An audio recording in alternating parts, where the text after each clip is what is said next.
ఎవరైనా కానీ ప్రత్యేకంగా యాత్రలు లేదా ఎక్కడైనా ప్రయాణాలలో ఉన్న వాళ్ళు ఏం చేయాలి అని చెప్పేసి సందేహం ఉంటుంది. వారందరూ కూడా ఏం చేయొచ్చు అంటే దానము ధర్మం అనేది రెండు రకాలుగా ఉంటుంది. ఒకటి వచ్చేసి సంకల్పపూరితంగా ఒక బ్రాహ్మణుకి ఇచ్చేటటువంటిది. రెండవది వచ్చేసి ఎవరైనా పేదవారు, ఎవరైనా కష్టపడుతున్నవారు, ఎవరైనా ఇబ్బందులలో ఉన్నవారు వారికి చేసే దానము విశేషమైన ఫలితం లభిస్తుంది. అలాంటి వారికి ఈ యొక్క బీదవారికి ఈ సమయంలో ఎండలలో వాళ్ళు తిరిగేవారు, ఎండలలో వారు ఉండేవారు, వారికి గొడుగు కానీ చెప్పులు కానీ దానం చేయాలి. అలాగే వారికి నీళ్ళ కుండ కూడా వారికి ఇచ్చినా పర్వాలేదు, వారికే నీళ్ళ కుండ ఇచ్చినా పర్వాలేదు.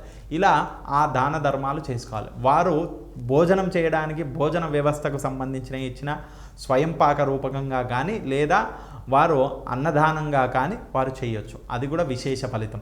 అలాగే మరి ఈరోజు ఏమీ చేయని వాళ్ళు ప్రయాణంలో ఉన్నా కానీ ఏం చేసుకోవాలంటే నారాయణ మంత్రము జపము చేసుకోవాలి, లక్ష్మీదేవి అష్టోత్తరము చదువుకోవాలి. ఇవి చేసుకున్న విశేష ఫలితం లభిస్తాయి. కాబట్టి ఇవన్నీ కూడా చేసుకొని అక్షయ తృతీయను ప్రతి ఒక్కరూ కూడా పాటించి ఈ అక్షయ తృతీయ అనేది ఏదైతే ఉందో బంగారము కొనడం అనే కాకుండా మిగతా వీటన్నిటినీ కూడా తెలుసుకొని అందరూ కూడా అన్ని దేవతలను, అందరూ విష్ణుమూర్తిని కానీ అప్పన్న స్వామిని కానీ ఒడిస్సా పూరి జగన్నాథ్ని కానీ కేదార్నాథ్ ఆ యొక్క బద్రీనాథ్ దేవతలను కానీ ఏ దేవతనైనా కానీ ఏ దేవుడినైనా ఆ రోజు పూజ, జపము, తపము, హోమము ఏదో ఒకటి ఖచ్చితంగా చేసుకొని వారు సంకల్పాన్ని సిద్ధించడానికి ఈ యొక్క అక్షయ తృతీయ చాలా విశేషమైన రోజుగా వారు తెలుసుకోవాలని తెలియజేస్తున్నాం.